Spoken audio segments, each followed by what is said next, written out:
and a fast start to the game. Nebraska final score 84-52 over Lindenwood. Welcome into the Scarlet Shootaround podcast. My name is Blake, here with co-host Mike. Excited to talk about what was a fantastic early season win. Mike, how you doing today?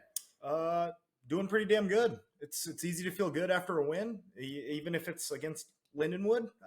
But feeling good.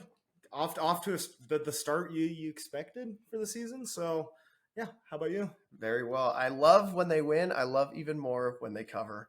So I believe it was a 22-point spread, and I think we were covering that at halftime. So yeah. Largest lead. I got up to 36, I want to say, last night. Ended up winning by 32. So handled business, even more so than they're supposed to. And when you play bad teams, you just need to win convincingly. And a lot can go wrong, right? You can win by 8 points. It feels like a loss. You could, God forbid, Michigan State, and we'll talk about that later, lose the game. So we're just happy that they won and won convincingly. So we'll kind of get into the breakdown here. Nebraska, again, won 84-52, shot really well from three in an explosive first half. Halftime score is 51-24, and maybe got a little bit lackadaisical in the second half. Slowed down a little bit, not nearly as aggressive. Shooting wasn't as good. But at the end of the day, as we talked about, covered, won by 25 plus, exactly what we needed to do, and took care of business. So Josiah Alec was everywhere, very aggressive on the glass. He had 11 points on 4 of 5 shooting, 8 rebounds and 2 steals. This is a guy that I don't think necessarily was projected to be a starter for this ball club, but missing Gary and missing some other pieces on this team, he got an opportunity to showcase what he was capable of, and he showed out. Yeah, I have down in my notes here. I think one of my takeaways, I feel like, especially in the first half, a lot of great hustle from the guys. I specifically pointed out Alec and Hoiberg. Alec is crashing in on every rebound, which it's really important. We know how important rebounding is just in general, especially in Big Ten ball. Big guys down low. You gotta get those rebounds. So love seeing that. Hoiberg, that's what he brings to the table. He just makes positive plays out there when he's on the court. He brings the hustle. He's out there getting on the floor, getting loose balls, and just love to see that. As you mentioned, in the second half, maybe a little lackadaisical, kind of lowered the energy a bit. Don't necessarily love that. Might be a little hard to get up when you're up 30 points at half, but I think I would have liked to see them come out with a little bit more energy in the second half. And I am going to eat crow probably the rest of the season in saying that Sam Hoiberg is probably going to be the odd man out. Huh. No, he's not. He's not. This kid is so unbelievably legitimately good at filling his role. He just needs to play. He's too valuable to keep off the court. His stat line for Lindenwood was 15-5-2 on 5 of 7 shooting with 2 3-pointers. The kid, he knows ball. The kid knows ball. He knows ball. And he is the perfect sixth man guy to come off the bench. And we have some quotes on it. Fred talked about the impact that Sam Hoiberg has had early season and especially in this Lindenwood game. Yeah, but no, he had a couple really good ones. I thought Sam was terrific. When he got in there, I thought he did a great job getting a couple loose balls. And, it's kind of what, really, I think when he started playing last year, when he got into the rotation, just his ability to get loose balls, to get on the floor and then make the right play. He knows exactly what we want on the offensive end. I thought he had some good finishes, and it was good to see him knock down a couple threes tonight. So very exciting play out of Sam Hoiberg. We saw this last year. I'm not sure what made me think that we weren't going to see it again this year. The guy just needs to play. He's very efficient. He knows what he's doing when he's out there. And again, he fills his role very well when he's playing. Yeah, like I said in the last episode, I was buying Sam Hoiberg starting in a Big Ten game. And I don't know if he's going to start, but if he's a sixth man, that's a hell of a sixth man you got coming in first off the bench. Great energy, led the team in scoring off the bench with 15 points. So pretty incredible. I thought one thing that really stood out to me personally was a lot of diverse scoring. As I said, he led the team in scoring with 15, but we had 5 guys in double digits, had 7 players that made a 3, 19 assists on 27 made shots. How do you feel about that? I think it's really good, and it proves to everybody, not only, in our circle, but in the Big Ten circles, we're a lot deeper than what I think a lot of people thought. Yeah. Now, again, you talked about when we were talking about the preseason poll that the Columbus Dispatch ran. I said out loud, I don't think that these writers know how deep and potentially good this Nebraska team is. There's a lot of deep talent. Again, I think, and we're proving every game now as we progress, this team can go 8 or 9 deep. And I think that can help tremendously when you get into injury problems, knock on wood as always. But, when guys start to go down, you're not going to have a huge void, which I think can play to the team's advantage as you advance throughout the season. So speaking to depth again, Eli Rice started a little bit slow, didn't play his best game comparatively to the Doan game. I think part of that is probably the transition to NAIA from real D1 opponent. Right. It didn't end up with any points, but had 5 rebounds and was showing a lot of hustle out there. What'd you think about Eli Rice's play? Yeah, I know. There's one specific play that stood out to me as a kind of a rebound kind of right in between 3 guys. I think it was him and 3 guys from Lindenwood, and he went up and got it and got fouled going up to get it. I think, especially when you're not having a great shooting night, to be able to still make an impact like that's really important, especially from a young guy. I think it's easy to get down on yourself a little bit or lose faith in yourself, whatever, if you're not having that type of shooting night. But still, like I said, impact the game. I think that's a really good thing to see from him. I think a very interesting development that Fred is really excited about is that we're finally playing up tempo, shooting a lot of threes, playing the offense that he originally designed when he walked in to take this Nebraska job. Right. So Alec and Mast both had quotes on the pace of play. We'll get into those here. Yeah, I mean, I love it just because, I mean, that's kind of like that's kind of where I separate myself from a lot of people. Like, I mean, I'm not the most, like, talented or athletic guy. Like, obviously, like, I'm kind of up there athletically, but, like, at the end of the day, like, my whole thing is, like, I just try to work harder than everybody. And the way you separate that is by we're playing for, 3 minutes, like 5, 6, 7 possessions. Shot goes up, we get the board. I'm booking it to the rim. And a lot of guys, especially a lot of bigs, they don't want to make that run back. And so what usually ends up happening, you get a guard on you, easy post up, or today, Boog hit me, got a nice dunk. And it's just fun. I mean, obviously it's a lot more taxing because at the end of the day, you do have to run every single time. I mean, it's way more fun than just walking it up every time, that's for sure. Mast also had similar comments to running an up-tempo offense. Oh, yeah, I love it. I love sharing the ball. I think just teams that like to share the ball, like to play fast, and enjoy seeing other people succeed. Like today we had a couple plays where you get your kick out and then one more and maybe even one give another extra pass. Like if you play with teams like that where you have guys that are unselfish and share the ball, play fast, that's a lot of fun to be on the court with. And I think this team last night saw the fruits of its labor in playing that up-tempo pace, shooting 48% from the floor, 37% from 3, really getting a lot of open looks last night. Yeah, and just speaking to the guys that we just heard quotes from, I think they played really good. We didn't see any of our front court, as we had mentioned in the Doan game, so getting to see the big guys come out. I had noted that they combined Alec and Mast there for 24 points and 14 rebounds. The team itself dominated in the paint and on the 2-point shots. The team went 16 for 26. That's a 61.5% for twos. Lindenwood was 19 for 52. That's 36.5% in twos. I mean, if that's the difference you're going to have, that's going to be a great season. And one more thing I just wanted to note from these guys is I think they did a really good job of contesting and not fouling when Lindenwood did get inside. That's kind of always felt like been a problem a little bit for the Huskers, a little bit foul heavy sometimes in the paint, but I feel like they did a good job last night with that. And I thought that was really, really positive. I think Lindenwood, just from my vantage of the court where I was sitting, it seemed like there were a lot of bad shots shot last night. Now I don't know if that was more, tailored to how well we were playing defense or maybe how horrible Lindenwood might be. Ken Pomp thinks they may be one of the worst teams in the country. So to be seen yet, but last night they shot 32% from the floor, a paltry 19% from 3-point. The only thing, if I had to pick an area to improve for Nebraska, and the nice thing is that you have to get pretty picky when you win by 30 points, right?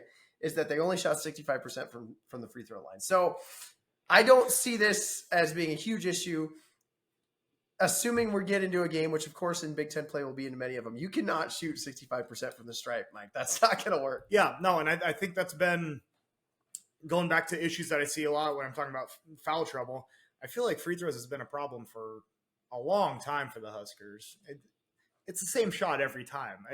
Go shoot 1,000 of them after practice. I don't get it. I don't know why we've always struggled with it. That's kind of one of the worries that I had noted too. Like poor free throw shooting. I thought. A couple other things. I thought on closeouts, we're leaving our feet a lot. We're jumping at a lot out of our closeouts, which while we're not getting called for fouls, it's a blow by. Suddenly you're in a 5-on-4 position. I think it leaves the D in a bad spot. Maybe with Lindenwood and Florida A&M, who we're going to talk about here, you can get away with that. But against Big Ten competition, I think that puts a team in a bad spot. So that's one other thing that I noted that I think we need to improve on a bit. The big elephant in the room again, Casey Tominaga still not fully healthy. Fred commented on his availability for the upcoming game against Florida A&M. Casey had a really good individual workout today. Hoping to get him for some non-contact tomorrow, and then maybe get him for a little bit of contact if he recovers well from that on Wednesday. But we're not gonna force him back before he's ready. We've got a long season ahead, and we need him. And I think it's a good thing that we're playing a bunch of early season cupcakes so that we don't need our star players necessarily. Right. You know, if we have to go into Florida A&M and we win by 2 points because Casey Tominaga isn't playing, I think that spells absolute disaster for what the rest of the season holds. So. Yeah, missing not just Casey, Gary didn't play last night too, so that's 2 guys that could be potential starters. When we come back, we talked about how deep this team is. Played 8 guys. You think we're going to be 10 deep then? Is there anybody you think we're going to be seeing getting shuffled out of the rotation when those guys come back? Well, when you talk about going 10 deep, now you're starting to include the likes of, Matar Diop. He came in late, 5 minutes. Right. I don't know. He looked incredibly raw to me. Very raw. But incredibly athletic, right? Yeah. And I tweeted this on the Twitter account, Scarlet Shoot Pod, if you guys want to follow that he has a little bit of Dubio KK in him. Not a great shooter, not exactly a great offensive threat, maybe not even necessarily a great defensive threat, but you can see the mold of a shot blocker and an electric dunker. Oh, in pregame, just watching him go up in the layup line, it wasn't a layup line for him. Let me get it straight. His head was at the rim every time. It's incredible. He makes it look so effortless when he jumps. It's incredible. The dude is a freak athlete. He just needs to learn ball. I don't think he quite knows ball yet. He's getting there though, and I'm excited to see what happens with him. I love it. So moving on to Florida A&M a little bit, Mike is kind of on the scout. They ranked 343rd in KenPom, projected 345th in offense, 311th on defense. KenPom has us projected to an 82-58 Nebraska win. And I believe in my quick research, they were projected 5th place in the SWAC. Mike, do you want to go into Florida A&M a little bit? Yeah. Last season, 7-22, pretty rough season. They're 11th in the SWAC, like you said, 5th this year is their projection. So looking a little bit up for them maybe. One of the big things, though, they lost 4 of their 5 scorers from last year. Their top 3 guys are all gone. The 2 biggest losses for me that I saw, Jordan Tillman, he's their starting point guard, I believe. He played 34.8 minutes per game, so he's coming out for 5 minutes is all per game. Averaged 10.6 points per game. He played in 29 of their games last year. So that's a massive loss. He's at Southern Indiana now. And Jalen Bates, a forward, he played 30.4 minutes per game, gave him 9 points per game in 28 games. He's in Youngstown State. So that's 2 30-minute-a-game guys that you're losing. That's tough to replace. I don't care what program you're in. Those are guys that are playing a lot of minutes for you. I will note last year when they went 7-22, they were the second lowest points per game in D1. Only Cal scored fewer points per game than them. So KenPom saying that they're going to be pretty lowly ranked on offense is pretty on brand. We'll see. They got a lot of transfers. They got 7 new players in on the roster this year. I have a potential starting 5. They'll be playing Creighton here in 15, 20 minutes, and we'll have an actual starting 5 at that point. Maybe we can get an update for you guys. Some guys that I just noted here. Dominguez Stevens, he's a 6'6 senior. He's a guard. Played it for 20 games for them last year.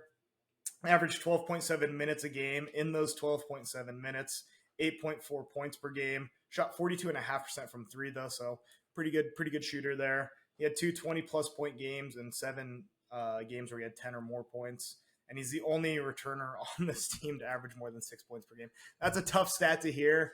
That's a brutal one. But they got a couple other guys here. I got another guard here, Hans-Louis Genet. I've been working on my French, as you can tell. That was smooth. Thank you. He's another guard, 6'6 senior. He played 27 games for them last year.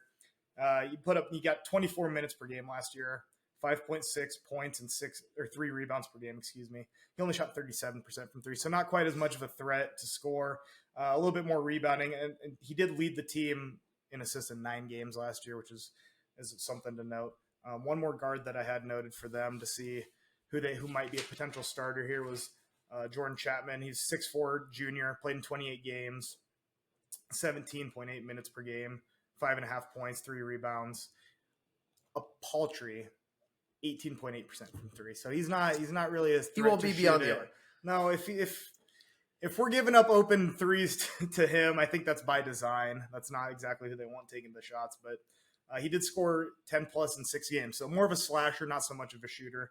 Any of those guys stand out to you? Anybody you think is worth note there? Yeah, I think I went and listened to a couple interviews that Coach Robert McCullum had. The recruiting class he talked about, including freshmen and JUCOs and portal guys. And again, as Mike noted, with very few turning back, it was more of a season preview more than anything, right? He noted that they have two pretty damn good forward players. J.D. Eatman, senior forward, who averaged 10 and 7 and shot 70% from the field last year.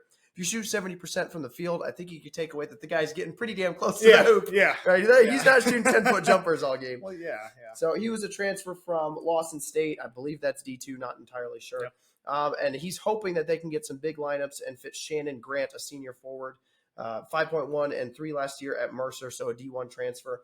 He played 32 or had a 20. He had a 23-point game last year, so he's shown that he can fill the bucket a little bit if given the opportunity. So those are both 6'10 guys, low post players that I think he wants to get on the court at the same time. Mentioned the coach; he's in his 7th year.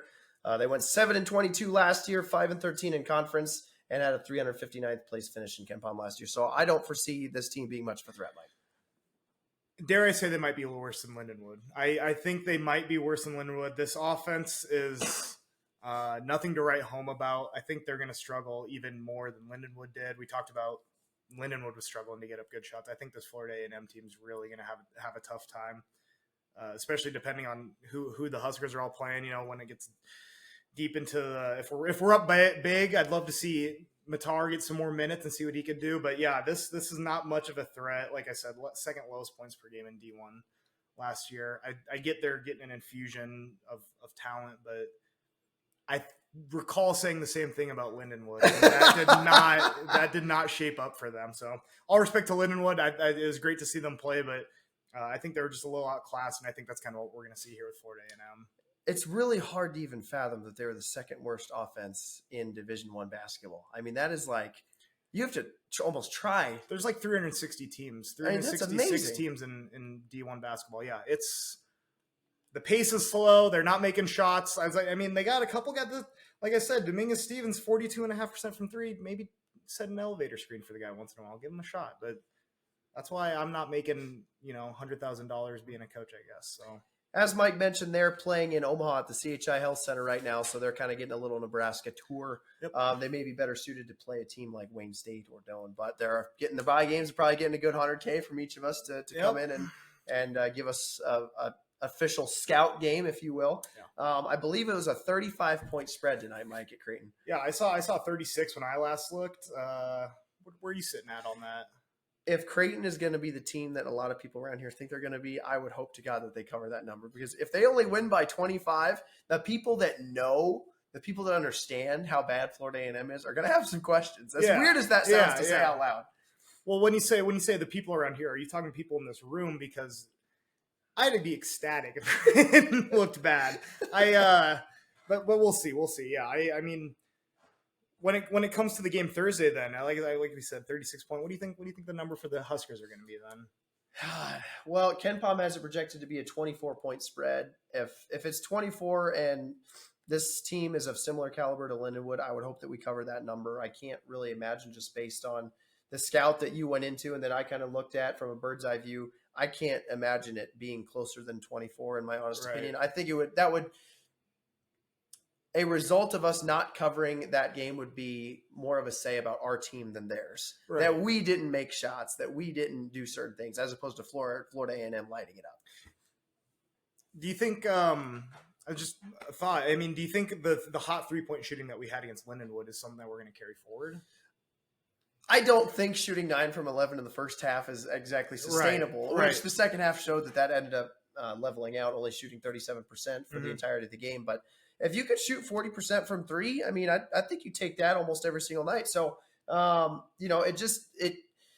if we can manage to keep getting the open looks, you're not going to make him every night. But as we saw last night, a lot of the offense was flowing really fast, and it was it allowed the team to get the looks that Fred Hoiberg wants out of this offense. So I don't know that we'll be shooting that same percentage all the time, but if you have the looks, that's all you can ask for. Yeah, I will note, I think in the official stats, they only had us with like 4 fast break points, and I don't know how those numbers came up with, because I recall 3 transition threes in a row before they had to take a timeout. So I'm not sure how that official scoring works, but yeah, I agree with you. I think when we're running, the offense looks good when we're running. I will say, end of the first half when we were taking the last shot, and it just ended up being was it a Bryce Williams, I think, ISO. It wasn't the prettiest possession, which does worry me a bit. Who we're going to go to if we need to get a shot. But yeah, I agree with you on that in general. I think they'll shoot well against Florida A&M. I don't think they have too much to worry about on the offensive or defensive end. So it's about that time of year, mid to early November. We're going to talk about a little preseason bracketology. About that time. A little bit exciting this year as opposed to most other years, because we are actually, believe it or not, included in some of these projections. Correct. So I'm just going to kind of run down some of these metrics that were released, and kind of we'll talk about what we think about it. So the net rankings are not official yet; they've not been released. But we're 46th in Bart Torvik's projected net ranking, 55 in Ken Pom, 53rd in ESPN Basketball Power Index. Bart Torvik has us 42nd in the country and giving us a 56% chance of making the tournament. Over 50%. 56% chance of making the tournament. I cannot believe I'm saying that with a team full of transfers, but he knows a hell of a lot more about ball than I do. So team rankings has us at 61 with a 17% tourney chance. I don't like that one as much. And the bracket matrix has us in 3 of the 44 listed brackets. So I think we project to be a long shot to make the tourney at 56%, maybe a little bit aggressive. But when you have, when you are in brackets, period, to start the year, that's a win for this program.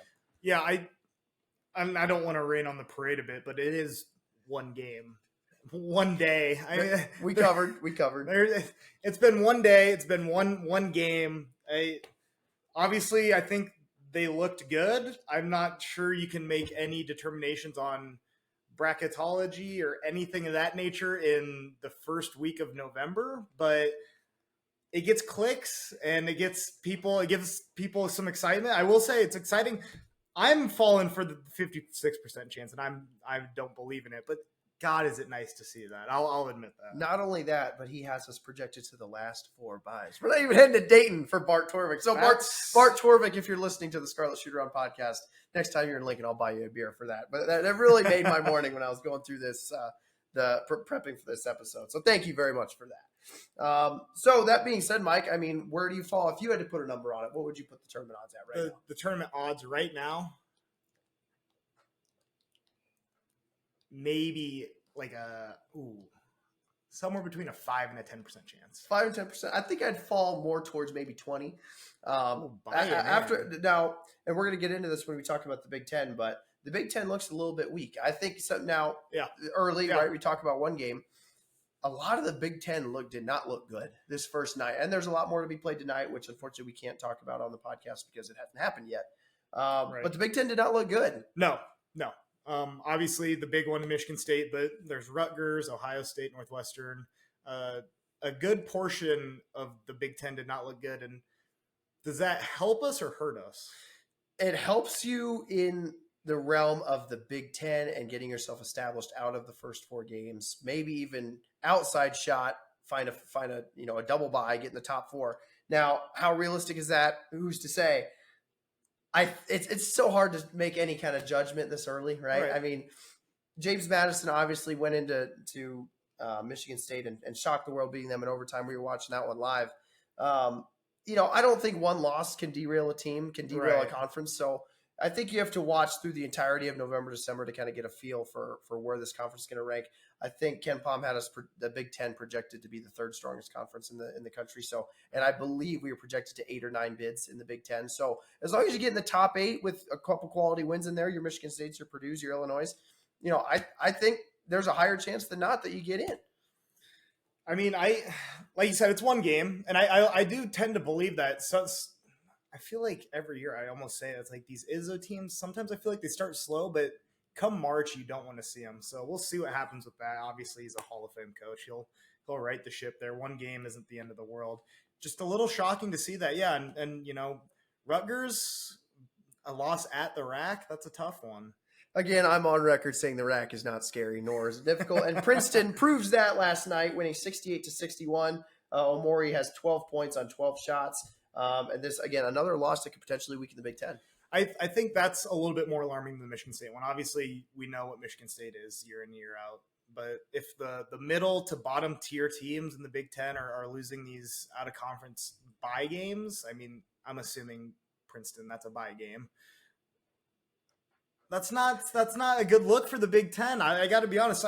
I think it might hurt a little bit because if you're 8th in the Big Ten, but the Big Ten's down, you might be high and dry then. And now I'm flashing back to the remnants of, I think it was the 17-18 season when we finished. God, did we finish in the top 4? If not, we were really, really close. I think to we may have finishing. been 5th or 6th. Yeah, we may have been 5th or 6th, something like that. But you get 4th in the Big Ten, and there were stats out there that like a top 4 team in the Big Ten has never missed a tournament and things like of that nature. And we don't even host a home game, I don't think, in the NIT. No, we didn't host a game. Yeah, it comes down to having a good conference. So as fun as it was to watch the Dukes walk into Izzo's place and win a ball game, not good for our long-term prospects of getting in the tournament. I will say this, though. Michigan State has a chance to do the funniest thing ever and beat Duke. And who do they have? Duke and they got another top 10 matchup in their next 2 games. It'd be pretty funny to lose to James Madison and then win back-to-back ranked matchups. So James Madison resume just building by the day. Yeah, I mean, punch their ticket right now. Might as well. In the rest of the Big Ten, you had Ohio State surviving a scare from Oakland, 79-73. They trailed 35-34 at half. Thornton, Gale Jr., and Key combined to score 51 of their 79 points. So it looks like they have a little bit of a 3-headed monster down in Columbus. And it was a 3-point game with 3 minutes to go. So Ohio State not looking like any kind of behemoth, not looking like an elite team this year either. Right. I think that spells good for us because I think most projections still have them in the tournament. But as long as they're not a world beater, potentially gives us another spot. No, I'd agree with you on that, yeah, for sure. Northwestern rallies to beat Binghamton 72-61. They trailed 39-36 at half. Grandpa Boo Booey goes off for 27, 1, and 2. So more of a shooting first guy. Shoot first. I think he's maybe earned that right, being here for 9 years in the Big Ten, playing for Northwestern. Elsewhere in the Big Ten, Minnesota beats Bethune-Cookman 80-60. Garcia has a double-double, goes for 26 and 14. Wisconsin beats Arkansas State 105-76 behind Chucky Hepburn's 20 and 6. Purdue beats Samford 98-45. We had that on in long wells as we were watching. That was a brutal watch there for a while. I think I blinked and it was like 30-3 at some point in the first half. So it was a quick one. And then Illinois beats Eastern Illinois 80-52. Penn State wins 79-45 over Delaware State. So, not nearly as good as we were hoping the Big Ten would do out of the gate, but Ohio State again survives. Northwestern survives. Northwestern projected to be a pretty good ball club this year, so I think it shows good that they can beat Binghamton. Obviously, they did not cover. But it shows that, again, the Big Ten, that Nebraska can play with a lot of these teams. I don't think it's out of the realm to say that we can finish top 7 in the Big Ten. No, and especially from what we saw last night, I think we had always talked about how deep we are. I think it really showed last night, though, and I think that's going to come into play a lot. It's a long, like I said it last episode, it's a long season. Being able to plug and play guys, even if it's 5 minutes here or there, just to get a blow, get some good minutes, and heaven forbid injuries, whatever. I think Nebraska's going to be competitive. I think they're going to win some games they shouldn't. Do you think they're going to upset one of those big 4, the Purdue, Michigan State, Illinois, Maryland? You think they can pull one of those off? I don't have memorized which games are at home. It's always very, very tough to go on the road and win one of those. But I think if you get PBA rocking and we can steal a game against Creighton at home, if we're not undefeated going into that Creighton game, we probably lost a bad game somewhere in there. Again, Duquesne, I think they played last night and didn't light the world on fire either. I don't have the score written down in front of me. But, this team, I think they can beat anybody on their schedule on a good night. When you're hitting from 3 and you're getting the open looks, who can't you beat, right? No, they got. I think they do have enough shooting. Like I said, I sometimes worry about guys making their own shot, but I think 19 assists we had last night. If we're getting good passing and good team ball and they're hitting their shots, you're right. We can beat anybody. I agree with that. So let's throw a couple buy-sell questions here before we transition out of the show. Mike, I'll start. Buy or sell on the topic of you just bringing up who's going to be the guy that shoots. Buy or sell that Keisei Tominaga is going to be your guy shooting at the end of the clock. Oh, buying. buying. I think he's the most proven. He's played international ball. Obviously, we all know what he did last year. I think he's the go-to guy. I don't know if whether that's him creating his own shot or you're drawing up a play for him, whether it's like an elevator screen, a slip screen, something like that. But yeah, I'm buying that. If I'm Fred Hoiberg and I gotta look for a 2 or a 3, I think Casey is probably your best bet. So let me rephrase here. Let's take it because you're probably right in that aspect. Let's say that, God forbid, Florida A&M is a tie game with 30 seconds to go. No Casey. Who do you want shooting that last shot? I saw a terrible ISO from Bryce Williams last night, but genuinely, I think he probably does give us the best chance to get a bucket. I think you put the ball in his hands. I think he can score inside and out, and I think he gives you the best shot. Heaven forbid we come to that position. We don't need that against Florida A&M, so we'll see. Love it. What do you got for me? Buy or sell. Mast has 3 double-doubles this season. I think scoring is not going to be an issue for him. I think he showed last night as well that he has plenty of he can post stretch moves. it. I mean, and he can stretch the floor. He can stretch the floor. He has plenty of post moves. Yeah. I mean, he uses right and left hand. Yeah.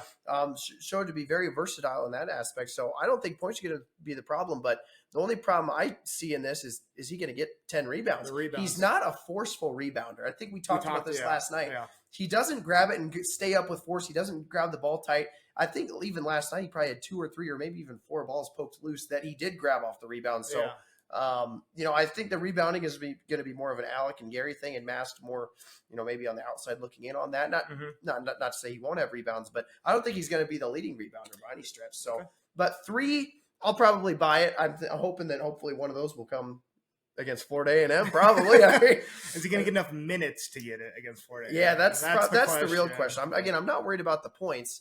We talked about they're spreading the point scoring around the entire floor, which you love to see. But you just wonder, who's going to shoot that shot when you need it. If it's not going to be Casey, and defenses are going to swarm to Casey, who's going to take that shot? Right. Okay, I'll ask you one more: buy or sell that Nebraska on March 1st has a shot to be playing for the double bye in the Big Ten tournament for a top 4 seed on March 1st. After what I saw last night, it makes you think there's a chance. The Big Ten's a little down. I think the Huskers look good, but overall, I am going to sell. I will sell on that. I said the maybe 10 to 8 range when we were talking our season preview. Maybe I'm bumped up to the 9 to 7 range now where we could end up. I love the team. I love the fact that we can get excited about bracketology, but I think a double bye in the Big Ten might be a bit of an ask for us. Maybe a little aggressive.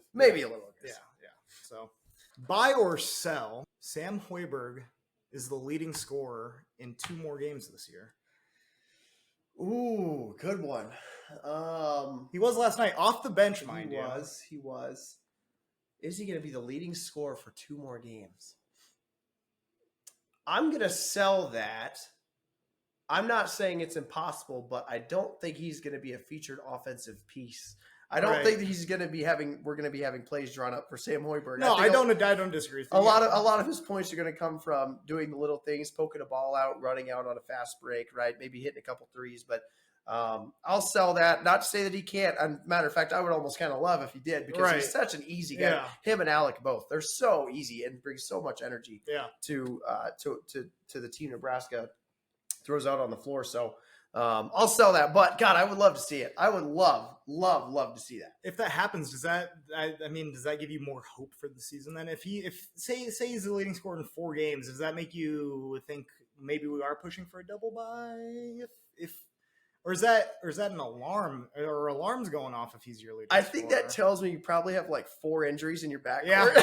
So I don't think that I want that. But I would love for it to be a natural occurrence of him lighting it up when he gets in the game. If we get another game like last night, he gets 15, a couple guys at 11, maybe got 13, And at the end of the day, the fun thing about Sam Hoiberg and why he needs to play is he will always produce a positive plus minus on the court. He will never, ever lack effort. He'll never lack energy. And he has a plenty good enough shot and game, full rounded, basketball offensive game to justify being on the court for a considerable amount of minutes. Yeah, no.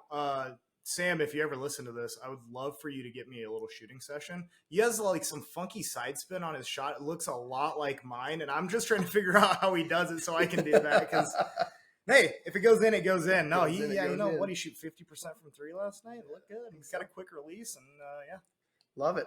I think that about wraps it up for our Florida A&M preview. You can follow us on all social media, Scarlet Shoot Pod on Twitter, on Instagram, on Twitch, so on and so forth. I'm loosely planning on going live for the Creighton postgame, assuming we get a big win. I think that'd be a really fun deal for our fans, for Nebraska fans in general, to have one big online party and celebration. Right. For what I'm hoping is a very big win down the road. So looking forward to Florida A&M. I hope we get it done. I don't imagine too much of a threat, knock on wood, as always. I hate to go back and clip this and we lose the game. Yeah, so again, you always have to go back to the base of everything and say, Nebraska is not a program that has ever won a tournament game, so you can never take any opponent for granted. So that being said, for Blake and co-host Mike, go Big Red. Go Big Red, baby.